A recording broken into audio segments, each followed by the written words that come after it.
name's Arran Dowling, and I was very embarrassed here. I'm not at stand anywhere. I've got no nice pens or USB sticks, so all I can offer you in terms of any aftercare, so to speak, with this speech is, apart from having a heavy hand, ignoring the picture of what I used to look like, that's my email address if I can be of any more help in about 15 minutes time when I stop. So there are a few speeches this afternoon that overlap in terms of managing intellectual property rights. So my speech is more so to do with tactical issues, less so maybe to do with the core issues of the various intellectual property rights that you can look to get protected. So picking up on the point that was made to you earlier about the idea of passing off, if you examine your intellectual property rights as an organisation, in terms of managing them, what might your goal be? Your goal is to engage in research and innovation and make and sell new and better products, not to spend time with people like me. So that leads into the often overlooked area of dispute avoidance. Now, the name there is a misnomer. You can't protect against all risk. Somebody can always sue you if they wish. You can't seek protection from vexatious or incredibly well-resourced people who can continuously go to court again and again, some of them who may be quite famous, whoever that might be. I'll leave some of you in the audience work that one out. So you can always go to court, but you can look where you have contractual arrangements with people to protect yourself in the best possible way. So the easily understood idea there in front of you on the screen in terms of traditional litigation. So I'm trying to pull together the point earlier about passing off. Now, passing off would probably more often than not be dealt with in the courts. So anything in the courts is amenable to appeal. So there's the initial delay of getting on for your hearing. If the case does not come within the remit of the commercial court, then the time lag for the initial hearing can be quite considerable. You then are appealed. So in terms of passing off, the very notable case of the Cambridge v. Brannan. So you've got the initial case, you've got the appeal. In the Cambridge v. Brannan case, everybody's maths wasn't right in terms of how you affected an order that to be an account of profits. The parties had to go back to court. So whatever had been done earlier was not quite as it should have been. So there was, apart from the initial application, the appeal, there was a necessity to go back to tidy up some loose ends, whether that was an imperfection in the original order or events took over. So the argument there was the party found to have been passing off said, well, look, we sold bread to begin with before we changed our packaging, changed our branding. So the idea that we should have to hand over all profits, we had a base figure there that we secured from a prior sales, whereas the party who had made out the claim of passing off was arguing for, and again, apologies for mixing my metaphors here, they wanted all of the cake. So that was a trip back to court. In another instance, in the Karen Millen v. Dunn Stores case, It's less well used now in 2015, 2016, 2017 than it was, but you can be in the High Court and suddenly you can find that there's an Article 234 reference to Europe. So litigation is expensive, slow, and without in any way meaning to heavily criticise any members of the Superior Courts, they have a pretty similar background. So what's the answer? Well, the answer might be, depending on the nature of your disputes, the answer might be found yesterday when the mediation bill was announced. And you'd have to follow that story until the mediation bill becomes an act.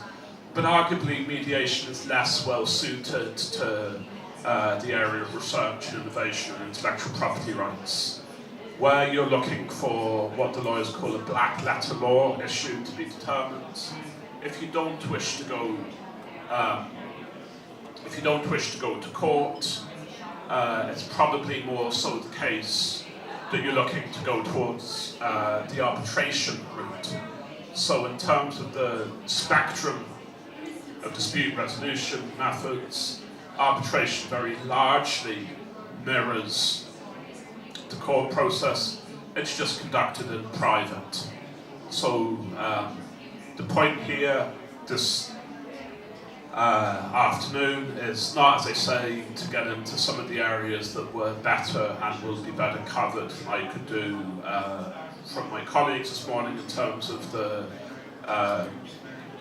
specific subject areas of patents and copyrights and so on. It's more so to look at the strategy, and so a lot of people don't spend time thinking about how a dispute might play out. So in certain instances, contracts have dispute resolution clauses, which are the last part of the contract to be drawn up. Often they're handed down through the office between solicitors or people who used to be in college to one another head over precedent clauses, and they're not suited to the particular facts of the dispute.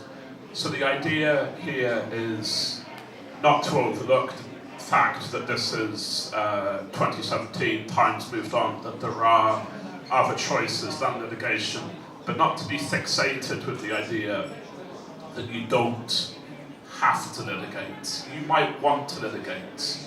Everything that I set out 2 or 3 slides ago there on the screen as to why litigation is wrong for a dispute, it can also be an advantage.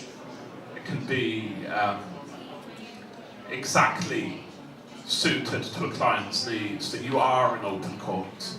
So in terms of the Motion Picture Association of America, who were recently in the High Court in Dublin, in terms of what would drive them, you don't want to be one of the stakeholders of the Motion Picture Association of America going after streaming sites and saying the Virgin Media and all the ISPs should block them.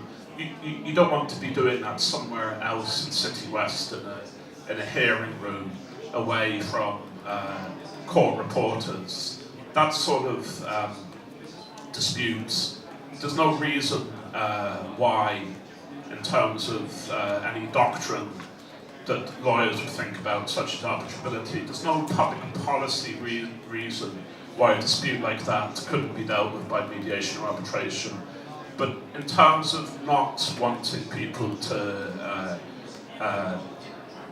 put up those sites, in terms of trying to discourage people from using them as stakeholders in the MPAA, you want to do that in public, in court. Now, where you have disputes of that type, it's arguably the case, maybe not in that dispute, but in other disputes, they can be extremely technical. So, with all due respect to people I'll appear before in the next week, somebody who has spent 35 years in the law library as a barrister and a judge doesn't always have the most well-rounded view of the world in terms of very discrete, very technical disputes. So where you agree who your decision maker will be in terms of a mediation or arbitration process, it's possible that you can get somebody with almost any combination of qualifications that you can think of.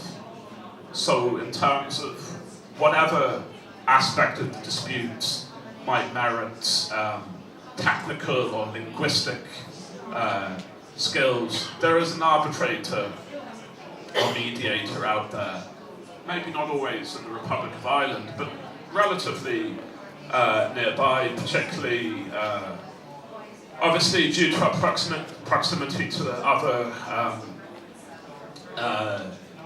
large European cities that has that skill set. So intellectual property disputes can be avoided by pre-planning the dispute avoidance stage. In some instances, you may wish to have what the academics would call an escalating dispute clause. You'd allow for mediation and arbitration, med-arb or arb-med. This is a slightly nebulous idea. It's difficult to go behind the statement, but people continuously say where the parties in a mediation are acting in good faith, between 60 to 80% of the disputes brought before a mediator are resolved. So in the recent past, if you somewhat followed Rory McIlroy's problems with his former management group, you can work out that had that not been resolved by negotiation, that could have clogged up the courts for ages.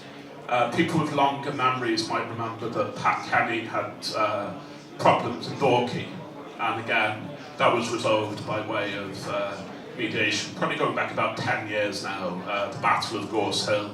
So mediation can be quicker, but where it doesn't work, what are you left with? You go back to court normally.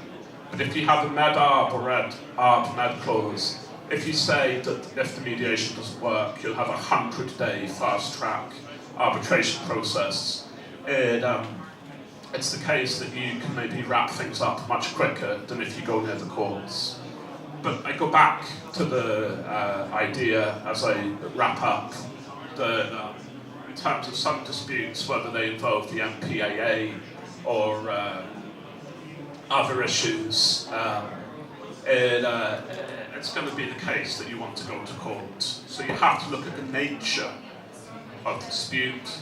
You have to realise that the menu of choices available to you is changing. So at the moment, mediation is getting more well recognised. The legislation that will come in on foot of the mediation bill being introduced there in due course strengthens and promotes mediation.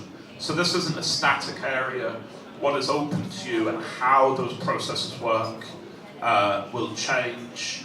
And so you have to look at which one of the methods you want to use, and perhaps, as I say, spend a little bit more time ahead of the dispute in terms of dispute avoidance, not to place yourself in a position where once it all kicks off, to use a technical phrase, you're suddenly trying to work out what the rules of the game are.